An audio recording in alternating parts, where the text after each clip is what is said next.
A 2023 study found that 7 in 10 American Christians live paycheck to paycheck. 7 in 10. You go to church every Sunday. You pray, you sing the hymns, you listen to the sermons, but deep down, you can't shake the feeling that you missed a lesson somewhere. Here is the truth. It's not that God is holding back your provision. It's that you were never taught what to do with it. The 5 principles I'm about to share will not make you rich overnight, but they will completely reframe how you see money from a spiritual standpoint. And pay close attention to Principle 5. It is the core truth most Christians completely ignore, and the exact reason they never see the breakthrough they're praying for. Let's get into it.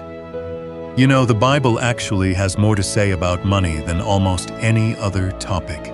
Jesus talked about money more than heaven and hell combined. So this isn't just financial advice. This is spiritual stewardship. And yet, most of the money conversation in the church has been limited to tithing, giving, and waiting on God. Almost nothing about building and multiplying what He's already placed in your hands.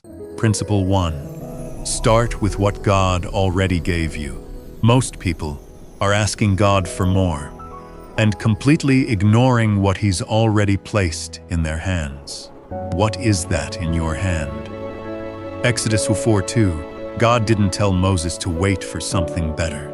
He said, "What do you have right now?" Moses had a shepherd's staff, a plain stick. God used that stick to split the Red Sea. So, what is already in your hands? If you've been an accountant for 15 years, people will pay hundreds of dollars to learn how to read financial statements or invest. Things you do on autopilot. If you've been a nurse for 20 years, families will gladly pay for your advice on how to care for aging parents at home. If you're a project manager, small businesses desperately need the exact systems and organization you use every single day. And if you've spent the last 15 years raising kids, managing a household budget, and keeping a family together, that is not just life. That is management. That is expertise. Every decade of your life has deposited something in you. The problem isn't that God hasn't given you enough. The problem is you've been calling what He gave you not enough. Stop waiting for a bigger gift. Inventory the one already in your hand. Your skills, your hard-won experience, your network, your story. That is not nothing. That is your starting point. And God can do far more with it than you think. But how do you actually turn what's in your hand into real income? That brings us to principle number 2, and it completely flips everything you thought you knew about making money upside down. But before we get into it, go down to the comments right now and type, "Lord, I am ready to multiply." Declare that. And let's step into principle 2. Money follows real service. This one sounds simple. It is, and most people completely miss it. The greatest among you shall be your servant. Matthew 23:11. Jesus wasn't just giving spiritual advice. He was describing how value works. Money is a reward for service, not a reward for being spiritual, not a reward for praying louder. It is a reward for genuinely solving problems for other people. When you help someone save time, avoid pain, learn something new, or accomplish a goal, they will pay you. That is not worldly, that is biblical. If you want more income, ask yourself, what skills and experience do I have? Who can I serve? How deeply can I serve them? And how many people can I serve? Those questions are the financial model of the kingdom. Your breakthrough isn't waiting in a prayer line. It might be waiting in the service. You're not showing up to deliver. So far, we've talked about what you already have. and the service you're called to give. But here's where it gets uncomfortable. Because the next three principles aren't about opportunity. They're about obstruction. The things blocking God's multiplication in your life right now. Principle 4 is the one most Christians already know and still refuse to do. And principle 5, it will either convict you deeply or set you completely free. Possibly both. Let's keep going. Principle 3, do not bury your useful experience. Jesus told a parable about 3 servants.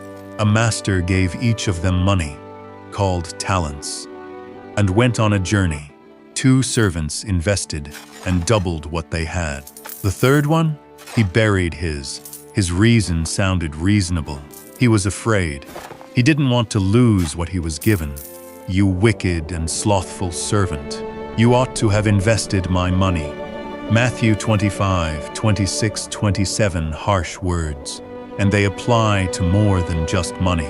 They apply to your skills, your career experience, your life lessons. Every decade of your life has built something in you. The question is, are you putting it to work or are you burying it? You have 10, 15, 20, or even 30 years of expertise. People will pay to learn what you know. People will pay to hire someone with your background. People will pay for your wisdom. The servant wasn't judged for losing. He was judged for doing nothing. Don't be that servant. Unbury what God gave you and put it to work. Principle 4, fix the leaks before asking for more. You can't fill a bucket with a hole in it. Whoever is faithful in very little is also faithful in much. Luke 16:10 makes this very clear. God does not pour abundance into leaking vessels. Before asking Him for more, He expects you to be faithful with what you already have. What does that mean practically? It means knowing where your money is going. Every single dollar. It means cutting those monthly subscriptions you've forgotten you even have. It means stopping the impulse spending, the emotional purchases, the lifestyle creep, and spending money before you even earn it. It means closing the gap between what you earn and what you keep. Many people pray for a raise while spending more than they make. They ask God for financial blessing while refusing to build a budget. Here's the uncomfortable truth. If you cannot manage $3,000 a month faithfully, $10,000 a month will only create bigger problems. Faithfulness in little is not preparation for abundance. It is abundance. You're just not seeing it yet. Fix the leaks. Then watch what God can do with a vessel that can actually hold something. Principle 5. God multiplies obedience, not excuses. This is the one I told you to pay close attention to, and I meant it. This is the principle that will either convict you or set you free, possibly both. In the parable of the talents, the master returned and settled accounts. The 2 faithful servants heard this. Well done, good and faithful servant. You have been faithful over a little. I will set you over much. Matthew 25:21. Notice what triggered the multiplication. Not a vision, not a fast, not more prayer, though none of those are bad. Obedience, action, faithfulness with what they already had. God doesn't multiply your potential. He multiplies your obedience. He doesn't reward your plans. He rewards your steps. And yet, how many of us are still making excuses? I'll start investing when I have more money. I'll launch that business when conditions are better. I'll get serious about my finances when I'm out of this season. Those are the exact words of the servant who buried his talent. God is not waiting for perfect conditions. He is waiting for your obedience. Take the step, make the call, build the budget, launch the idea, give the tithe, move, and watch God multiply the movement. 5 principles, all right there in your Bible, but almost completely ignored. Start with what God already gave you. Let money follow real service. Do not bury the experience He built in you. Fix the leaks before asking for more, and obey, because that is what He multiplies. Not a single one of these principles requires you to be wealthy to begin. They require you to be faithful, and faithfulness is a choice you can make right now, today. If this shifted something inside of you, share it with someone who needs to hear it. Which of these 5 principles resonated with you the most? Leave a comment down below so our community of Christian warriors can pray in agreement with you. And if you are determined to take action and build a second income stream, type this in the comments. Lord, I am determined to increase my income. Declare it so God can bless your steps. I'll see you in the next video, right here on the screen.